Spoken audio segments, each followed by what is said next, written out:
नमस्कार, आवाज इंडिया में आप सभी का स्वागत है। मैं हूं सीमा। नेशनल हेराल्ड से जुड़े बहुचर्चित एसोसिएट जर्नल्स लिमिटेड मामले में ईडी ने सोनिया गांधी, राहुल गांधी समेत कुल 7 आरोपियों के खिलाफ मनी लॉन्ड्रिंग की चार्जशीट दाखिल की गई है।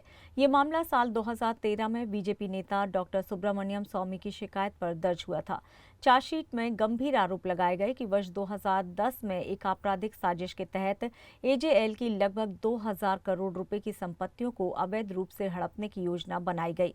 वहीं नेशनल हेराल्ड जमीन दुरुपयोग प्रकरण मामले में आरटीआई एक्टिविस्ट अनिल गलगली ने मुख्यमंत्री देवेंद्र फडणवीस को पत्र लिखकर इस पर कार्रवाई की मांग की है।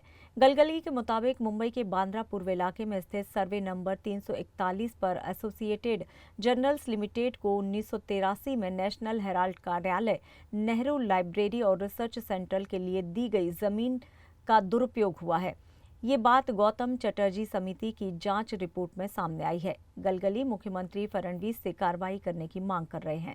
एक्टिविस्ट गलगली के जरिए मुख्यमंत्री फडणवीस से की गई मांग इस प्रकार से है। उक्त जमीन को सरकार के पास वापस लेने की कानूनी प्रक्रिया शुरू की जाए, माफ की गई ब्याज राशि और अतिरिक्त दंड वसूला जाए, इमारत की एक मंजिल पर पिछड़े वर्ग के छात्रों के लिए छात्रावास शुरू किया जाए, शेष भूमि पर लाइब्रेरी और रिसर्च सेंटर शुरू करने के निर्देश दिए जाएं।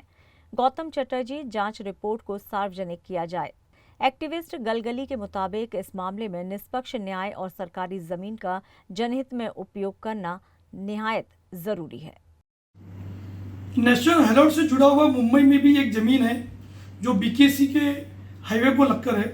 इस जमीन को 1983 को सरकार की तरफ से अलॉट किया गया था ताकि वहाँ पर लाइब्रेरी का निर्माण हो, रिसर्च सेंटर बने और एक अखबार का कार्यालय बने। दुर्भाग्य से 30 सालों तक एजीएल ने वहाँ पर किसी भी तरह का निर्माण काम नहीं किया। हमारी शिकायत के बाद निर्माण काम शुरू हुआ, मगर 2011 में उस वक्त के मुख्यमंत्री पृथ्वीराज चौहान, राजस्व मंत्री बालासाहब थोराट, इन्होंने वहाँ पर कई सारी जो वायलेशन किया गया था उसे उन्होंने नियमित किया और करीब 3 करोड़ का उसका जो ब्याज भी माफ किया। सबसे बड़ी बात है कि लीज की जमीन को उन्होंने मालिकाना कर दिया। हमारी शिकायत के बाद जब मुख्यमंत्री देवेंद्र फडणवीस आए, उन्होंने गौतम चटर्जी की एक कमेटी का गठन किया। उस कमेटी ने ये सभी मामलों की जांच करके रिपोर्ट सौंपी कि इसमें वायलेशन हुआ है, अलॉटमेंट 2 बार किया गया।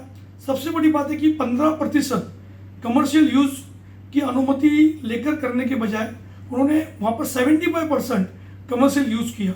उसके अलावा जो ब्याज माफ किया उस पर भी उन्होंने आपत्ति जताई।